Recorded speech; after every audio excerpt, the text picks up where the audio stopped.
what independence really meant. What many thought it was stepping into the white man's shoes and taking over houses or taking over the land and grabbing as much as possible. But I think through the years we have seen that people are changing, and with the crop of students who are coming in now, people like that student down there who admires Professor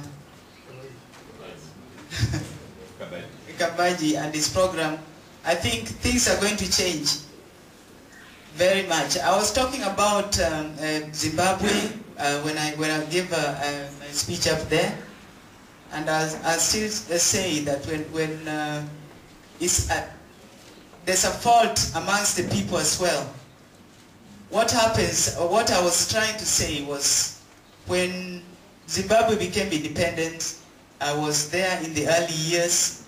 The people, the leaders were very humble, wearing kaunda suits and all that, and not wanting to be, they were Eastern, they were embraced Eastern ideology, and they were humble in that. Later on, when things changed, they became something else, and Mugabe became quite a dictator. But the people did not do anything about it. They instead encouraged. And do not forget, there's a big thing called the motorcade. The motorcade which follows the presidents or the leaders. People change a lot. Don't underestimate the power of the motorcade. That motorcade which follows leaders, where you have about 18 cars behind one person, is a very powerful tool for dictatorship. We saw Mugabe becoming so dictatorial that recently he made a big speech, and he was attacking his opponent and saying, if your wife whispers to you, I'm making a quote, if your wife whispers to you at night, he was attacking Morgan Tsvangirai, the opposition leader.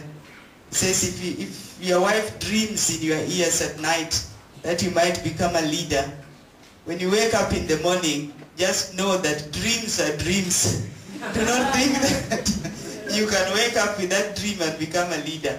That kind of arrogance prevailed a lot in East Africa in the early years, but is still prevailing in many other African countries. And I think we have hope that leadership is going to change. He's my cousin. He mentioned about the forgotten mothers of independence. And I think that is, I cannot emphasize that enough, that it's important that we have these ladies remembered, so that to empower other women as well, and to know that there was a big part played by the women. I remember those ladies like Mama Boge, and the way they sang, they played a big role during the early independence years and the coming in of independence. I would just end by encouraging especially the women to continue with seeking education as the most important tool for the ladies to progress. There's nothing as important as, in fact, it's more important for a father to educate the ladies. And my father Jaramogi was very exemplary in that. He encouraged us to seek education, because when all is down, you only have your education to fall back on. It has made many women become independent and strong. And I'm not saying this as against men, but what I'm saying is that it's important for the woman to uplift their status. I myself am a qualified lawyer from the University of Nairobi, and that has helped me through many years when marriage falls on hard rocks. You might find that you only have your education to fall back on. I'd like to keep on encouraging ladies to pursue education as much as possible.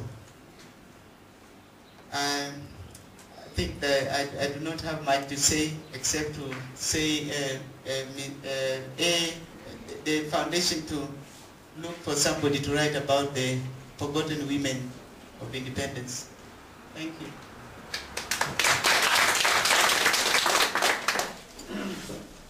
Thank you very much. Let me respond very quickly to what I said about Motuki.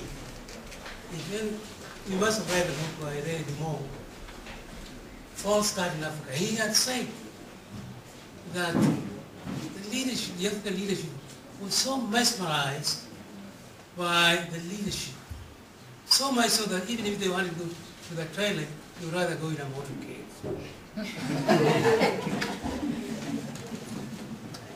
Now, Professor Buga has just mentioned something about the naming, and I want to say this while very soon here.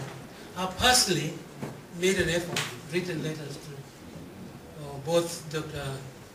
Guru Odinga and the Right Reverend Odinga, the Prime Minister, have mentioned or suggested that somebody like Jaramogi, what he had done in this country, take about what we call, I think you call it Russia, what Professor Kabaji said Russia.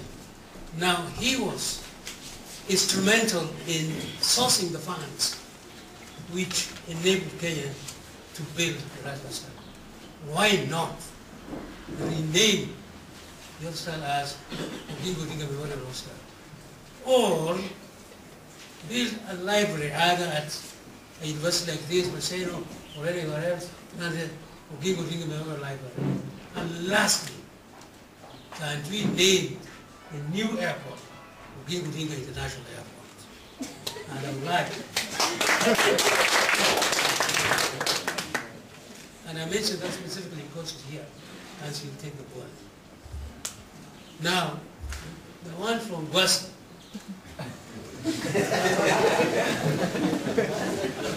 is talking about amassing of CVs and all this kind of thing. And he said here that in Kijaluo or in vernacular, you want to hold a hand, you want the politician to hold your hand to make you go where you want to go, or in politics. Nobody will ever do that. As a matter of fact, none of those politicians, if anything, they want to sink you completely. And if you listen, and if you took a note of what I said in my opening remarks, I would like to kindly read that. I challenge you, young people. I say, note, the ruling class will never willingly give up those spiritual privileges and comforts. They never give you free. You got to fight for it. I'm not exciting you guys. But I have to let you know that this is the situation it is in Kenya. And I remark and say that a lot of guys that we have in parliament today, they are a younger group, not my age group. My age group, unfortunately, those in government and outside, they are very tribalistic in the first place, and they want to stick in power like pigs. My age group, the Masinde in Kenya, or in Africa for that matter. So, you young people with dialectical minds, I think it is your chance. It is your chance. Like Professor Kabaji said earlier, referring to my journey to Jaramogi, what Jaramogi stood for is not only for Kenya, but for Africa, all the countries of Africa, and the leaders of Africa, now and forever. The other day, conclusion, I was talking to the Prime Minister and I said, when a Prime Minister, can we do something? Are we just going to get the name of Jaramogi just to die like that? And I quote him, Oginga Odinga forever. Thank you. Just a quick one. I've just remembered something. And now that we are talking about names of institutions, in this country we have 7 public universities and 14 university colleges that will become fully fledged universities in just about 2 years. An opportunity has presented itself for Oginga Odinga University. And this opportunity has presented itself in the name of Bondo University College. It is up to the leaders of this region to actually make this a reality. Thank you.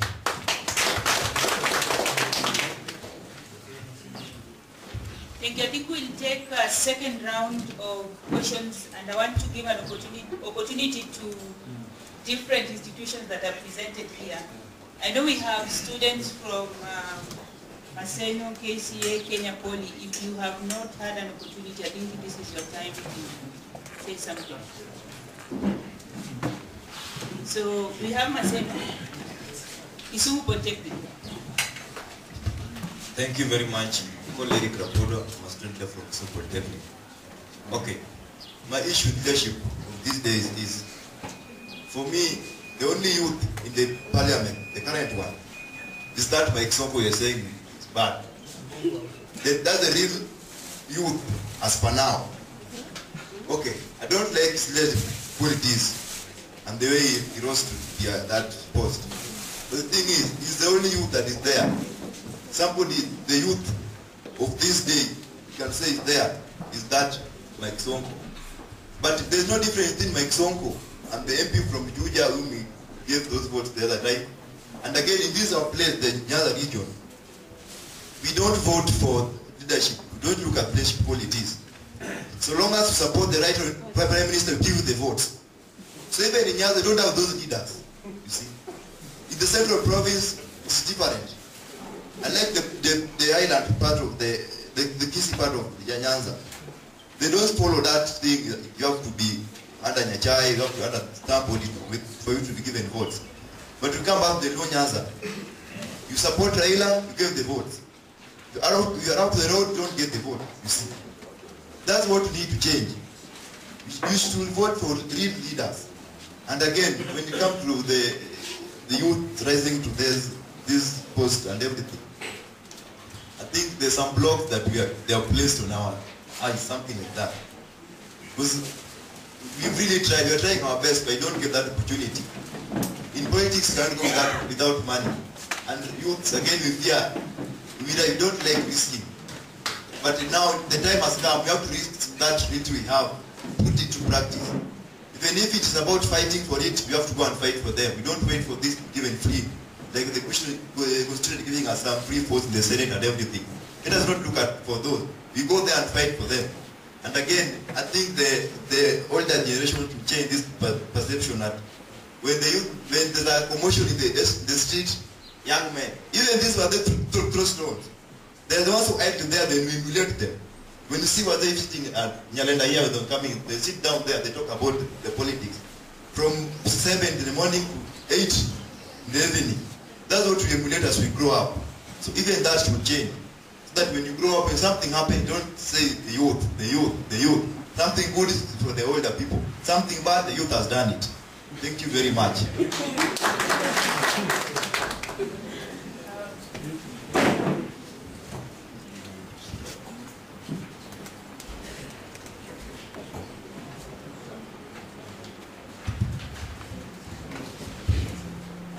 Beryl has requested that she would like to leave because she has another function going on, so we want to give this opportunity and also to thank her for finding time to come and share with her her experience.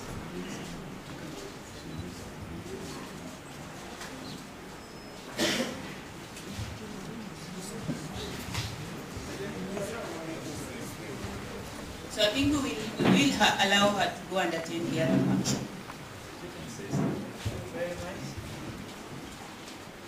Thank you very much, ladies and gentlemen.